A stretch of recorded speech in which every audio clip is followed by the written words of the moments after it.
Bonsoir à toutes et tous et bienvenue dans Virage à l'Ouest, le podcast qui explore les trajectoires de vie et les tournants professionnels des Rochelais et des Charentais-Maritimes.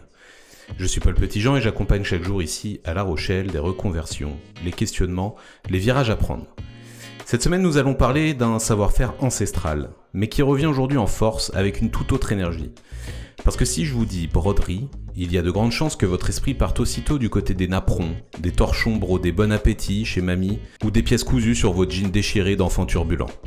Mais détrompez-vous, mon invitée du jour est jeune, et elle brode. Elle brode pour créer, pour orner, pour styliser. Elle crée à la fois ses propres objets, boucles d'oreilles, trousses, porte-clés, sacs et beaucoup d'objets pour enfants. Mais elle peut également customiser des objets déjà existants pour y ajouter sa petite touche, et ce que vous soyez un particulier ou un professionnel. Elle a fait de sa précision, de son sens du détail et de sa patience un art et une activité. Ensemble, nous allons essayer de comprendre ce qui l'a aiguillée vers ce métier et remonter le fil de son parcours. Bon, j'arrête de broder et accueillons ensemble Amandine. Bonjour Amandine. Bonjour. Comment vas-tu ? Ça va très bien. Super. La présentation que j'ai faite de ton activité, ça te va ? Nickel. Ouais, super. J'ai pas obligé à rien oublier. Non, c'est parfait. Donc comme je disais, t'es dans le monde de la broderie. Tout à fait. Donc à ton compte. En effet, ouais. Je vois des très belles boucles d'oreilles à tes oreilles, c'est des créations à toi ? Ouais, tout à fait. Super, bah écoute, je vais te laisser la parole parce que j'aimerais bien comprendre donc, ce qui t'a amené jusqu'ici. Alors, est-ce que tu peux nous expliquer un petit peu ton parcours précédent du coup ? Déjà, j'ai toujours eu l'âme créatrice, entre guillemets, que quand j'étais petite fille, je dessinais beaucoup, j'adorais tout ce qui était fait main. Je me suis pas trop, on va dire, éloignée de qui je suis en fait depuis l'enfance. C'est-à-dire quand t'étais enfant, t'avais déjà cette âme un petit peu artistique, quoi, ouais, c'est ça ? Tout à fait. Puis je faisais beaucoup de points de croix aussi. D'accord. J'ai commencé vraiment avec ma tante et ma grand-mère. Donc pour le coup, c'est vraiment le truc à mamie là Ouais. qu'on peut parler. Mais c'est des choses avec des trucs déjà prédessinés, tu dois faire les points de croix, là, c'est ça ? Il y en avait prédessiné, puis après c'était des toiles blanches perforées où je faisais moi-même mes propres dessins. Donc t'as eu ça depuis que t'es enfant, alors ? Ouais, depuis que je suis petite. Super. Et est-ce qu'à ce moment-là, tu commençais déjà à te dire, tiens, ça m'intéresse, j'en ferais peut-être un métier ? Pas du tout, c'était vraiment du loisir en fait, laisser libre cours à ma créativité de petite fille. Et après, du coup, tu t'es orienté vers dans tes études, enfin t'es partie sur des métiers artistiques du coup, ou pas du tout ? Pas du tout. Déjà, mon rêve de petite fille, c'était d'être dresseuse de dauphins, donc soigneuse, okay. Donc rien à voir. Ça a toujours été mon animal préféré quand j'étais gamine. Et puis, quand j'étais au collège, après, les profs, ils m'ont aiguillée plus vers autre chose parce que c'était trop un rêve vraiment de petite fille. Pour eux, c'était pas quelque chose de mature.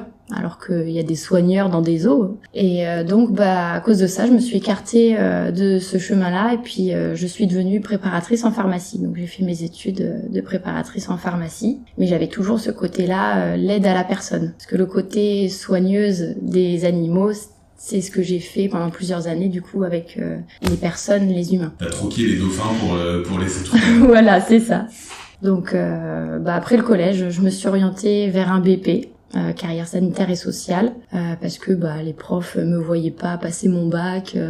Toujours pareil, des profs à rabaisser, on va dire, les élèves. Je suis peut-être pas tombée sur les bons. Donc j'ai commencé, on va dire, bas, avec un BEP. Puis au final, après ce BEP, j'ai quand même fait un bac ST2S, technologique, que j'ai obtenu. Et après ça, j'ai fait le BP, donc de préparatrice en pharmacie. En alternance sur 3 ans. Et puis après, je me suis spécialisée avec un CQP en dermocosmétique. Donc pour tout ce qui était conseil et soins beauté de la personne. Donc rien à voir pour le coup avec ce que je fais aujourd'hui. Mais c'est quelque chose qui me passionnait tout autant en fait. Parce que les relations humaines, ça reste quelque chose pour moi d'important. C'est quelque chose que je chéris, que j'entretiens dans ma vie. Finalement, t'as pas été là où tu rêvais d'aller, mais ça te plaisait quand même, le secteur que t'avais choisi te plaisait quand même, quoi. Tout à fait. Ça a été quelque chose qui m'a énormément plu, surtout que le secteur de la pharmacie, il y a plusieurs univers dedans, il y a plusieurs débouchés. Donc moi j'ai fait de l'officine en ville pendant plusieurs années, et puis j'ai fait 5 ans d'officine, et j'ai fait 3 ans après d'hospitalier. Quand j'étais en officine, j'ai eu des expériences un petit peu, on va dire, houleuses, donc ça m'a un petit peu, on va dire, dégoûté du métier pour le côté officinal. C'est quelque chose qui m'a énormément refroidi, surtout que j'étais enceinte de mon premier enfant. Donc, je me suis complètement stoppée suite à ça. C'est ça qui t'a dégoûté du métier, ces relations... Ouais, carrément. Surtout le dernier, ça a été tellement fort que j'ai dit, c'est pas possible, en fait. Donc, j'ai préféré stopper, faire une rupture conventionnelle, surtout avec le dernier employeur, et puis... je me suis mis après au chômage pour le coup, le temps de laisser retomber toutes ces émotions, puis la souffrance intérieure que j'ai pu ressentir à cette période-là. Donc je me suis mis au chômage, je me suis laissé le temps d'accueillir mon bébé qui arrivait, et j'ai par le biais d'une copine qui était préparatrice en pharmacie, qui était rentrée à l'hôpital. J'ai pu rentrer grâce à elle dans l'hôpital où elle bossait aussi. Donc ça m'a permis de découvrir en fait la pharmacie à usage intérieur en milieu hospitalier. Donc tu as eu des expériences difficiles avec des patrons en officine. Ouais. Mais tu as quand même décidé de ne pas abandonner le métier pour l'instant. Tout à fait, j'avais pas forcément envie d'abandonner, et j'avais envie de passer aussi à autre chose, de surmonter, on va dire, cette épreuve-là. Donc je suis restée dans la pharmacie, mais voilà, je me suis orientée plus vers le milieu hospitalier, qui a été une expérience assez riche, parce que j'ai découvert vraiment beaucoup de choses et plusieurs métiers au sein de cette pharmacie. Tu restes combien de temps du coup dans le milieu hospitalier ? Dans le milieu hospitalier, j'ai fait 5 ans d'officine et j'ai fait 3 ans d'hôpital. Ouais, donc t'as quand même une carrière de 8 ans dans le monde de la pharmacie, c'est ça ? C'est ça. Tout à fait. 3 ans, alors au bout de 3 ans, du coup, qu'est-ce qui fait que... Ah, tu me regardais, raconte-moi. J'ai eu mon deuxième enfant. Ouais. Et déjà, arrivé à cette grossesse-là, je me posais déjà des questions, parce que les horaires de l'hôpital, c'est pas les horaires de l'officine. Il y avait des gardes aussi le week-end, samedi, dimanche. Les gardes aussi des jours fériés, donc... Quand tu es pas là à Noël pour tes enfants, c'est un peu compliqué, même au jour de l'an. Bon, je savais pourquoi j'étais pas là, c'était pour la bonne cause, c'était pour les patients aussi qui étaient hospitalisés. Mais ma famille, ça restait quand même un pilier, un centre pour moi important. Et je sentais qu'en fait, avec ce métier-là, je m'éloignais quand même de ce centre qui me tenait vraiment à cœur. Et est-ce que, alors ok, donc c'était la balance vie privée, vie professionnelle tout à fait. Était un peu distendue, mais est-ce qu'il y avait d'autres éléments aussi sur le métier en lui-même ? Est-ce que tu te sentais toujours bien dans ce milieu-là ? Je me sentais bien, mais à la fois pas forcément bien, parce qu'il y avait un souci d'effectif. On était en sous-effectif souvent. Du coup, il y avait beaucoup de préparateurs et préparatrices qui tournaient. Donc, c'était pas forcément, on va dire, agréable au quotidien à vivre. Le salaire qui suivait pas forcément, puis on nous en demandait toujours beaucoup. Donc au bout d'un moment, quand on fait des efforts et qu'on met trop de côté sa vie perso, au bout d'un moment ça coince. Et c'est ça qui a fait que chez moi ça a été le truc qui a fait déborder, on va dire, la goutte, tu sais, qui déborde du vase, quoi. Okay. Ça a été le truc de trop. Alors, comment ça se passe après, du coup? Tu quittes l'hôpital comme ça, ou non, j'ai pas quitté. D'abord, tu fais ton projet? J'ai pas quitté l'hôpital comme ça, parce que, pareil, je me suis laissé le temps d'accueillir ma deuxième qui arrivait. Et puis, ma grande surprise, j'ai une troisième qui est arrivée, qui s'est enchaînée 6 mois plus tard. Donc, je me suis retrouvée assez rapidement avec 3 enfants à gérer. Donc, c'était un souhait d'avoir une grande famille quand même, mais on n'avait pas forcément prévu avec mon mari que ça arrive aussi vite. Ouais. Donc, les projets ont été remis aussi à plat pour dire voilà, ça va pas, qu'est-ce qu'on fait, enfin, et c'était surtout moi qui avais besoin en fait de ce recentrage aussi sur moi-même, de ce que je voulais à l'avenir, parce que mon mari en soi, son métier c'est encore autre chose, ses horaires c'était encore autre chose, et c'était plus moi en fait où ça coinçait réellement.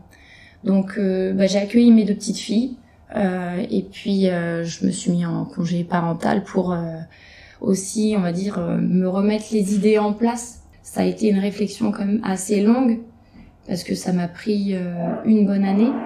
Et puis, je me suis pas limitée à mes peurs, parce que j'avais très très peur de me lancer, de sortir de ma zone de confort, de me dire voilà, je vais quitter mon poste pour me lancer dans l'inconnu, et dans l'inconnu aussi financier, parce que c'est ça aussi qui faisait peur par rapport à ma famille, mes 3 enfants, pouvoir subvenir aux besoins de tout le monde. Donc je me suis pas limitée à ça, puis je me suis lancée à fond dedans. Dans le projet broderie. Ouais, dans le projet broderie. Alors OK, donc déjà j'ai plein de questions.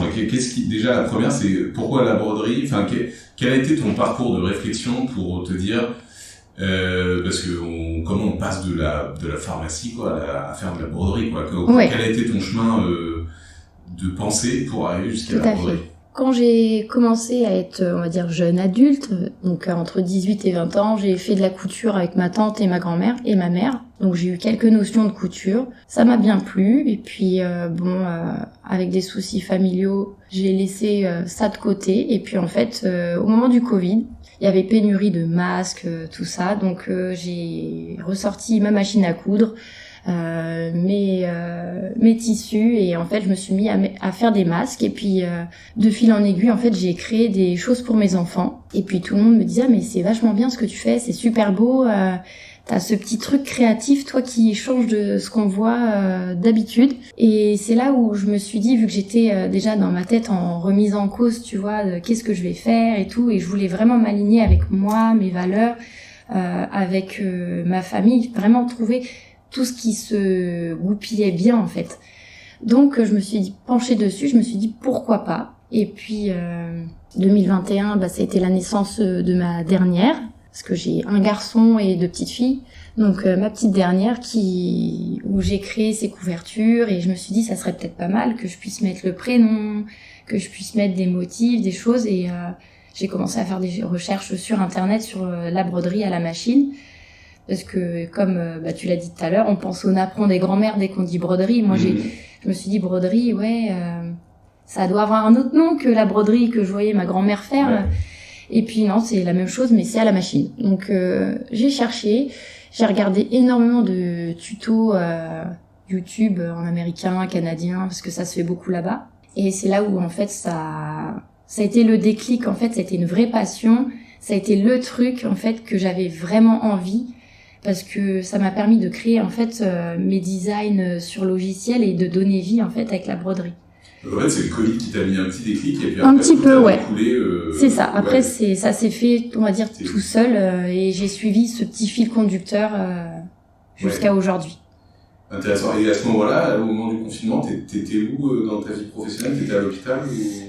J'étais encore à l'hôpital, et j'étais en train de quitter mon poste. Ah, okay. Officiellement. C'est à ce moment-là où t'es parti. Ouais. Oui, donc ça tombait, je vais dire que le confinement tombait à pic, c'est pas... Ouais, entre guillemets, ouais. Oui. Donc du coup, donc t'étais en train de quitter ton poste sans forcément savoir ce que t'allais faire après. Ça a été un peu ça en fait. Et puis t'as eu ce déclic-là qui a fait que tu t'es lancé là-dedans. Tout à fait. Alors, il y a une autre question aussi parce que donc tu te lances dans un truc, quand on se lance dans un truc comme ça, il y a beaucoup d'inconnus. Ouais. Tu viens d'avoir 3 enfants, donc t'as 3 enfants en bas âge. Ouais. C'est beaucoup de risques, non? Ah ouais, carrément. Mais ça en fait, j'avais peur, mais je me suis dit, en fait, si je sors pas de ma zone de confort, en fait, comment je vais évoluer professionnellement? Comment je vais avancer si je me laisse bouffer par mes peurs, en fait? Ça a été ça. Donc, j'ai pris mon courage à 2 mains et j'ai sauté.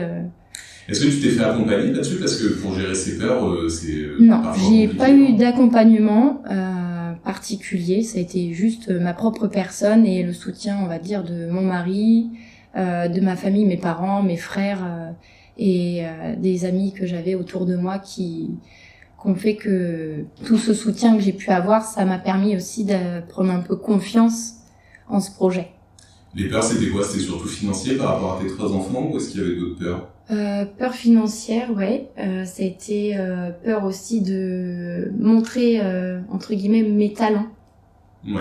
Parce que j'ai toujours été une personne assez discrète à pas me montrer, à me cacher. Donc même ce podcast, tu vois, là, c'est sortir de ma zone de confort pour entre guillemets, me mettre en lumière. Ça a été toujours le gros challenge de ma vie, ça.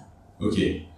De réussir à faire parler de toi. Alors, alors quand on a ce caractère-là, qu'on se lance à son compte, il faut forcément au début faire connaître son activité. Comment tu t'y es pris du coup pour faire connaître ton activité? Ça a été les réseaux sociaux, parce que ça a été plus simple pour moi vu qu'il n'y a pas de visage, tu sais, c'est à travers un écran, donc ça a été une partie plus simple. Et puis au fil du temps que j'ai pris entre guillemets de l'assurance, je me suis mis dans l'association des artisans et commerçants de ma ville.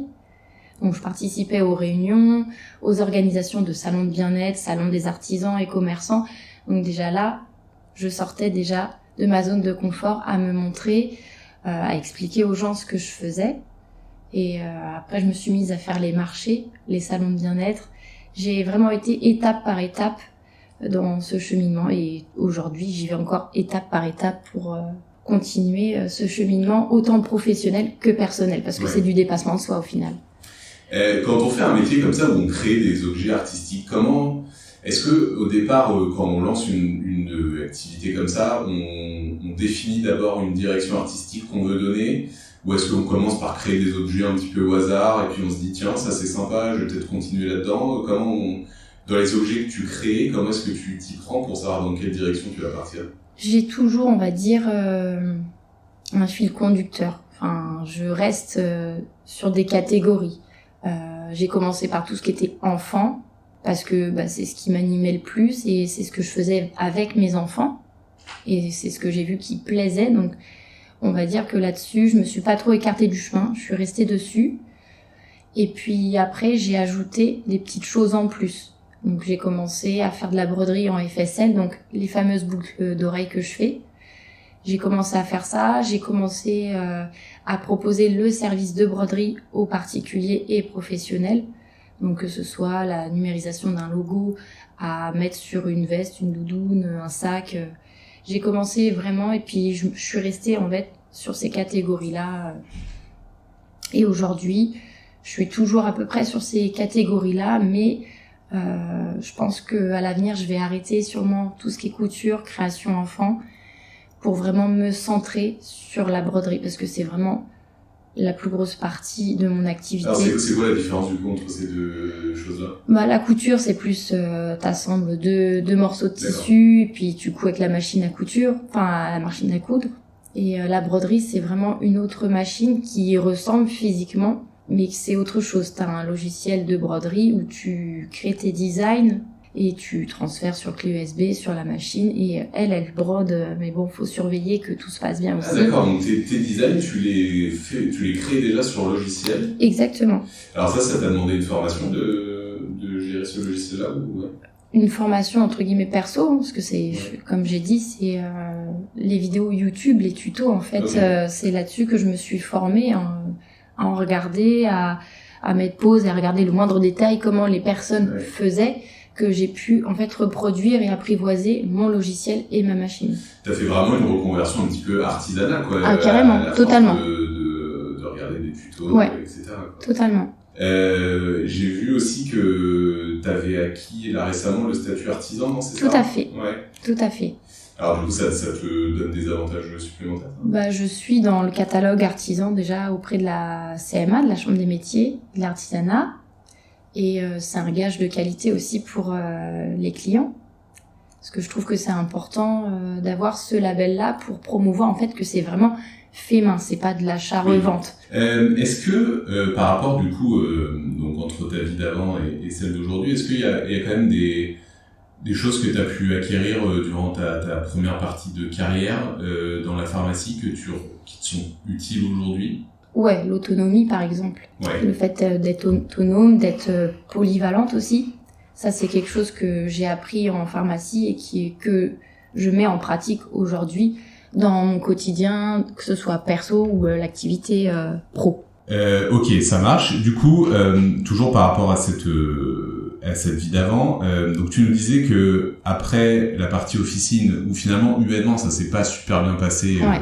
T'as quand même pas abandonné. Est-ce que maintenant avec le recul, tu regrettes un petit peu de pas être parti plus rapidement sur quelque chose d'autre, ou est-ce que Non, je regrette pas parce que en fait, je pense qu'il me fallait aussi du temps pour ce chemin que j'ai dans ma vie.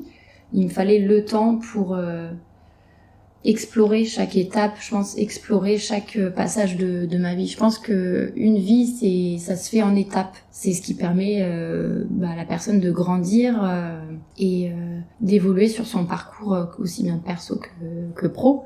Ouais. Donc il me fallait ce temps d'assimilation, d'intégrer en fait ce qui se passait, ce que je vivais aussi. Parce qu'en fait, alors pour donc tu m'as dit, en fait, finalement, ta partie de carrière pharmacie, elle a duré quoi, 5 ans, 6 ans? J'ai fait 5 ans d'officine et 3 ans Oui, hospitalier. un peu plus, 8 ans. Donc un peu plus. Okay. Donc alors, je te demande pas ton âge, parce que ça se fait pas de demander l'âge aux femmes, mais tu t'es reconverti vers début de trentaine, quoi, fin vingtaine, début de trentaine, c'est ça? Ouais, c'est ça. Ouais. Donc c'était le bon moment, quoi. C'est le moment. Ouais, pour moi, c'était le bon moment. Avant, ça aurait été un petit peu tôt, tu penses? Je pense que j'étais pas prête, ouais. Okay. C'est ça. Je pense que j'étais pas prête du tout. Et puis, j'ai eu un gros changement de vie dernièrement, parce que je suis pas de la région rochelaise de base. Ah oui. Je viens du sud de l'Essonne, donc région parisienne. Donc, je suis arrivée ici il y a moins d'1 an. Donc, cette vie professionnelle d'avant, elle s'est passée en Île-de-France.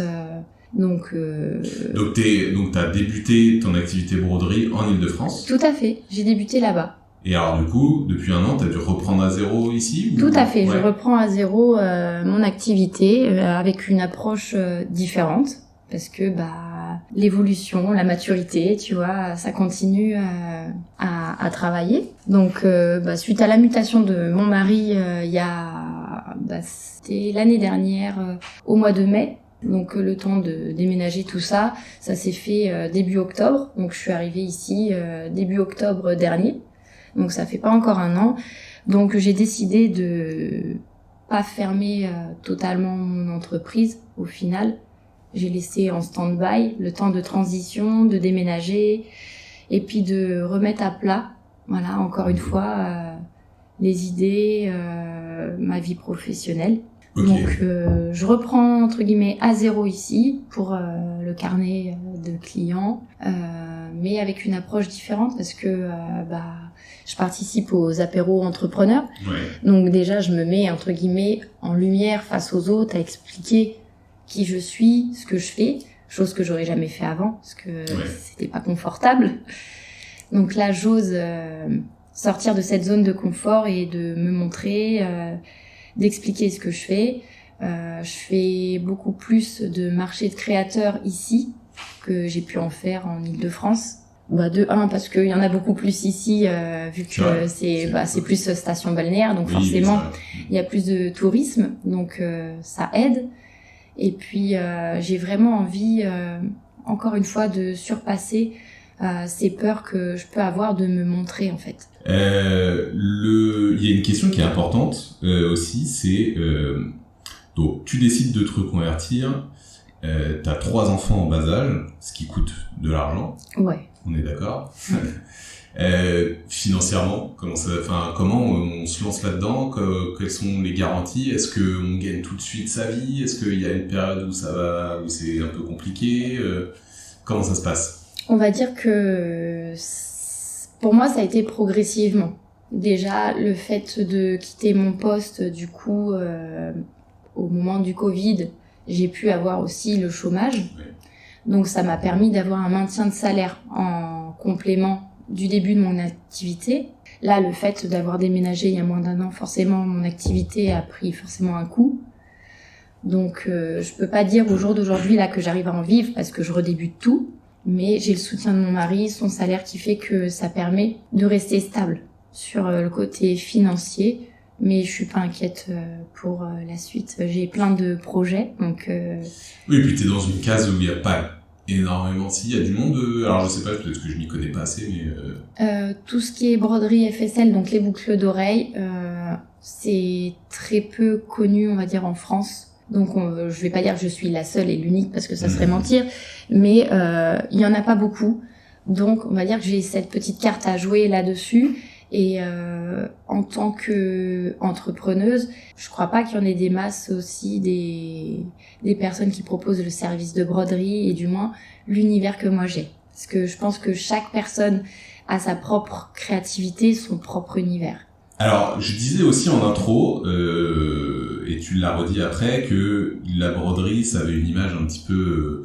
quand on me dit broderie, par exemple, bon, je m'y connais pas, et voilà, mais j'avais cette image, effectivement, de mes grands-mères qui faisaient de la broderie sur leur canapé, devant la télé, quoi. Est-ce que quand tu te lances dans une activité comme ça, tu souffres un petit peu de cette image-là?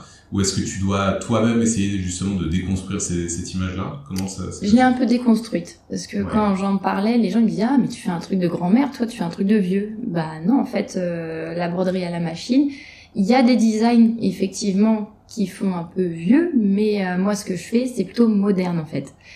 Et par exemple, quand tu numérises le logo d'une entreprise, il n'y a rien de vieux au final, parce que t'en vois partout des entreprises avec des manteaux qui sont brodés avec leur image à eux, leur logo.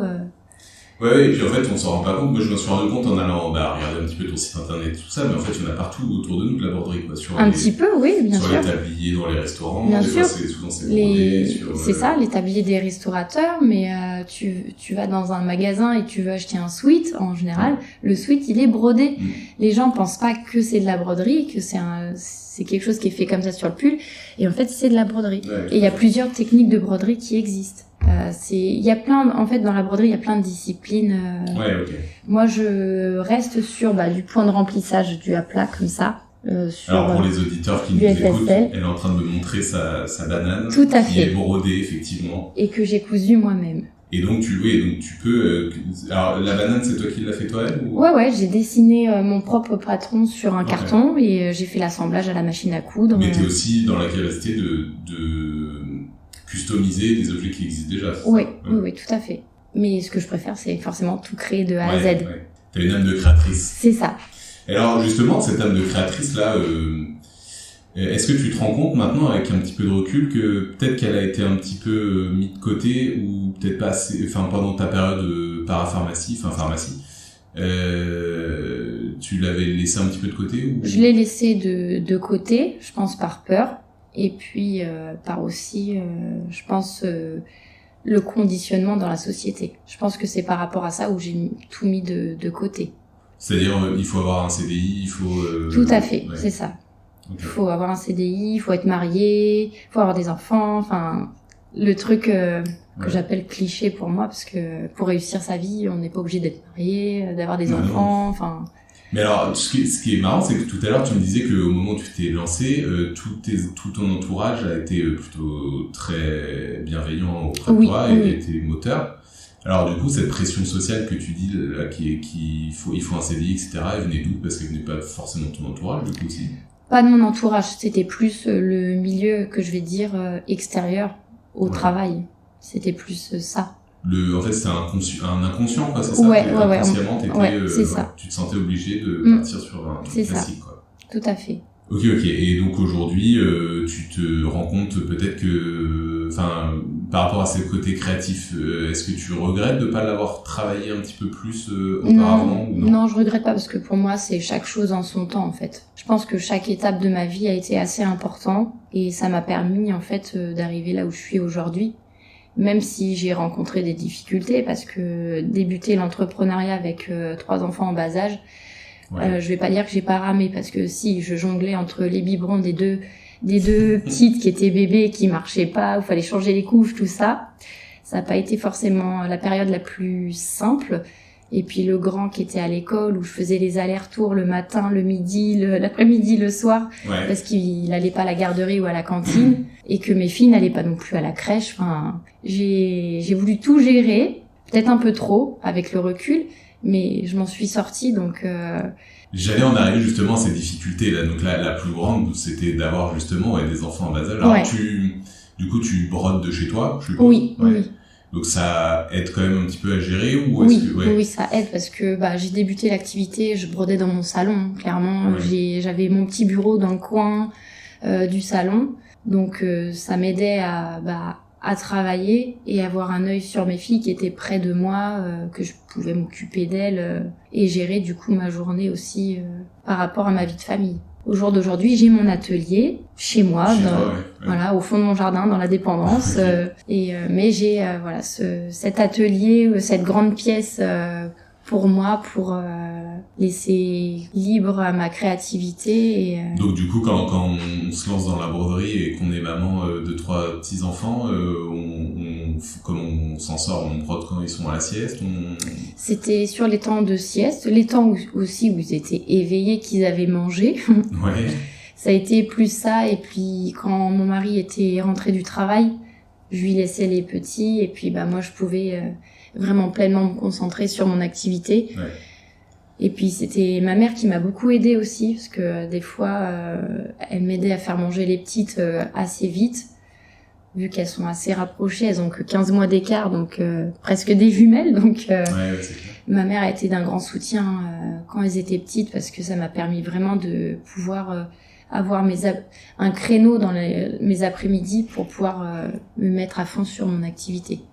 Est-ce qu'il y a eu d'autres difficultés que tu as rencontrées? La difficulté de surmonter mes peurs et de devoir me montrer, parce que si je me montre pas, les gens peuvent pas me voir, peuvent pas savoir ce que je fais. Donc Alors ça a comment on s'y prend pour surmonter ça? Parce qu'il y a plein de gens qui sont dans ton cas. Est-ce que tu as des techniques? Qu'est-ce que tu as mis en place? Qu'est-ce que j'ai mis en place? J'ai pris énormément sur moi. En fait, je me suis dit bon allez, Amandine, faut que tu te secoues. Si tu te limites à ces peurs, t'avanceras pas. Donc on y va étape par étape. Alors je m'étais mis sur une feuille papier, j'avais noté ce que je voulais faire étape par étape. Et puis à chaque étape, je cochais mon petit truc sur ma liste pour me dire voilà, tu peux être fier de toi, t'as surpassé déjà cette étape-là. La prochaine, c'est celle-ci. Et puis après, je lis beaucoup aussi de livres de développement personnel aussi. Donc ça m'a permis aussi de comprendre plein de choses sur moi-même, sur mon mode de fonctionnement aussi. J'ai pu aussi aller voir des personnes qui m'ont permis de faire des soins, des ateliers. Et ça m'a énormément aidée. Et alors toi qui disais être très timide avant, par exemple quand on doit se présenter devant un groupe d'entrepreneurs, ce qu'on a fait, ce que tu fais avec le groupe des apéros entrepreneurs, qu'on doit prendre le micro et présenter son activité, comment est-ce que qu'est-ce qui se passe dans ta tête et surtout comment est-ce que tu fais pour te dire allez faut que j'y aille? C'est pareil, c'est l'histoire de la checklist. Ouais. Le premier apéro où j'y étais en tant que spectatrice entre guillemets. Okay. J'ai regardé comment ça se passait, j'ai observé, j'ai vu comment les autres procédaient. Je me suis dit bon, ok, je suis pas prête aujourd'hui à le faire parce que là j'ai le nœud dans l'estomac, c'est pas possible. Mais au prochain, voilà, je me suis notée sur ma liste. Okay. Le prochain, j'essaye d'y aller, je prends sur moi, je me challenge encore une fois et au deuxième, quand ils ont dit bon à qui le tour, il reste encore 1 ou 2 personnes. Je me suis dit bon allez, il faut que j'y aille et je me suis mis entre guillemets un coup de pied aux fesses toute seule et j'ai dit vas-y, je sais pas trop comment ça va se passer mais allez hop, on y va. Ouais, à un moment il faut arrêter de trop réfléchir. Exactement. Et il faut y aller. Ouais. C'est ça. Moi je suis un ardent défenseur de cette technique-là. C'est ça. Faut pas réfléchir et voilà. J'ai stoppé ma partie cérébrale là qui était trop en activité et j'ai dit vas-y, on y va à l'aveugle, hop. De toute façon, t'as quoi à perdre? Ouais. Rien en fait, t'as juste à te présenter et à te montrer. Au pire, tu vas bafouiller et puis bon, ça, les gens ils vont pas forcément retenir que t'as bafouillé, ils vont peut-être retenir ton activité. Donc on demande pas à quelqu'un qui fait de la broderie d'être une grande oratrice. Exactement, exactement. Donc pour la deuxième fois où j'ai dû me challenger toute seule, voilà. Ça a été un moment inconfortable et puis je me suis mis un autre coup de pied aux fesses au 3e où j'ai été. J'ai recommencé puis maintenant, même si je sens ce petit stress avant d'y aller pour me présenter, je suis bien plus à l'aise en fait. Ouais.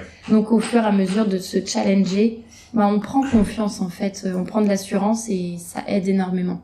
C'est clair. Donc l'aspect maman, le côté sortir un petit peu de sa coquille, quoi, ouais, qui est c'est ça. difficile. Est-ce qu'il y a d'autres Moi j'ai noté là parce que finalement t'as pas vraiment d'expérience au préalable ni de formation là-dedans. Non. Toute la partie gestion d'entreprise, ça a pas été trop difficile, la gestion, c'est-à-dire créer son statut, l'administratif, toutes ces choses-là. Non, ça n'a pas été trop compliqué parce qu'en fait, mes parents, ils ont une entreprise. Mon frère aussi. Enfin, j'ai 3 frères, mais un de mes frères a son entreprise. Donc en fait, c'est ça aussi qui m'a conforté, le fait d'avoir mes parents qui avaient leur entreprise. Et donc j'ai demandé pas mal de conseils à ma mère qui gère toute la gestion, tout ce qui est papier administratif. Je lui ai demandé beaucoup de conseils et puis c'est elle qui m'a aiguillée auprès de la Chambre des métiers pour ouvrir la micro-entreprise. Ouais, t'es née dans un environnement d'entrepreneurs. Exactement. On est une famille d'entrepreneurs pour le coup, donc ça m'a aidée et dès que j'ai une question, je demande bien évidemment à mon frère ou à ma mère qui sont dedans aussi. Même si on n'a pas les mêmes statuts, si on coche pas les mêmes cases dans les papiers, je leur demande quand même conseil et puis sinon après je surpasse ces peurs d'appeler les impôts ou d'appeler les administrations et je le fais et puis ça se passe très bien. Ok, super. Bon bah écoute, parcours très complet. Est-ce qu'il y a d'autres choses dont tu voulais peut-être parler ou que j'ai oublié de te demander?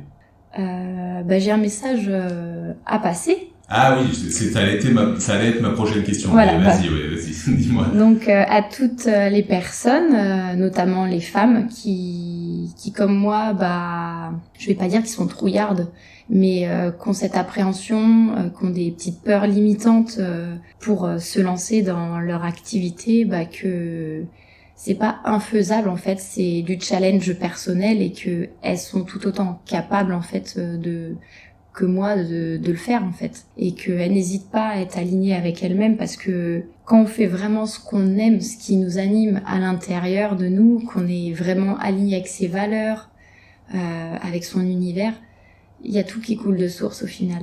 Il n'y a pas de réel frein. Les seuls freins, c'est nous-mêmes. On se les met tout seul en fait. Moi, je l'ai vu de mon expérience avec toutes ces peurs, toutes ces petites choses comme ça, où est-ce que je me lance, est-ce que je le fais, est-ce que je me montre, est-ce que les gens vont aimer, tous ces petits doutes, toutes ces petites choses qu'on peut se mettre parce qu'on mentalise énormément, c'est ça qui freine en fait l'évolution de la personne.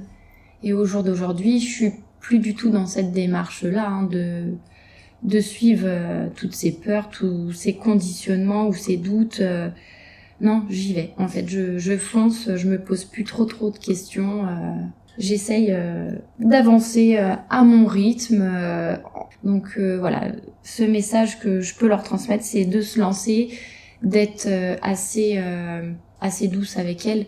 Parce que souvent on est trop dur avec nous-mêmes. Moi je sais que je suis quelqu'un qui a été trop exigeante avec moi-même, donc faut laisser un petit peu du lest et il faut prendre en soi. La Amandine que j'ai aujourd'hui en face de moi, c'est pas la même qu'il y avait il y a 10 ans. Ah ouais, non, carrément pas parce que déjà je te parle au micro, je suis hyper à l'aise. Alors qu'avant, j'aurais tremblé de l'intérieur, j'aurais tremblé des mains. Tu m'aurais certainement même pas envoyé un message pour... J'aurais peut-être même pas fait la démarche de te contacter, tout à fait. Super, donc comme quoi, vous voyez, effectivement, donc le message que tu viens de passer prend tout son sens du coup quand on dit ça, quoi. Ouais. Et alors moi, j'aurais juste rajouté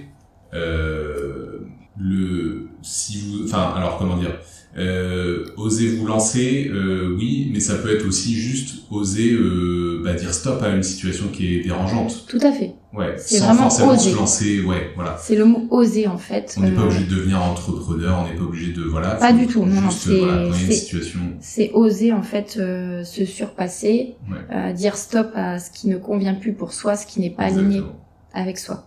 Tout à fait. C'est déjà un beau message parce que ça s'applique dans plein de domaines de la vie aussi. Bien sûr. De savoir quand il y a quelque chose. J'ai eu une invitée récemment qui m'a dit quand c'est dérangeant, on dit stop. Voilà. Donc c'est ça.